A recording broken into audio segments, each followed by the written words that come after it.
Singapore অনেকে মনে করেন সেখানে হয়তো বা গাছগাছালি নাই, কিন্তু এখানে বাড়ি ঘর হচ্ছে গাছগাছালিকে বেশি যত্ন করা হয়। দেখতে পাচ্ছেন চতুর্দিকে হচ্ছে গ্রিন। তারা গাছকে অনেক প্রায়োরিটি দেয় এবং গাছগুলোকে অনেক যত্ন করে। প্রচুর গাছ আছে, কিন্তু এখানে সাধারণত নিহাও গাছ কাটতে পারে না। একটা গাছ কাটতে হলে কিন্তু পারমিশন নিয়ে কাটতে হয়। কেন কাটবে সেটা দরখাস্ত করার পরে কাটতে হয়।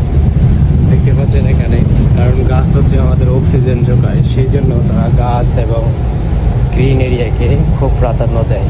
আর আমি আছি সিঙ্গাপুরে একটি পাবলিক ট্রান্সপোর্টে। এখানকার বাসগুলো সব একেবারেই চকচকে নতুন। এটা দেখতে পাচ্ছেন সাগরের হচ্ছে বৃষ্টির পানি যায় ক্যানেল দিয়ে। আর এখানকার রাস্তাগুলা এবং গ্রিন গাছগুলা এতটাই সুন্দর যা আপনাদের মন জয় করে নিবে।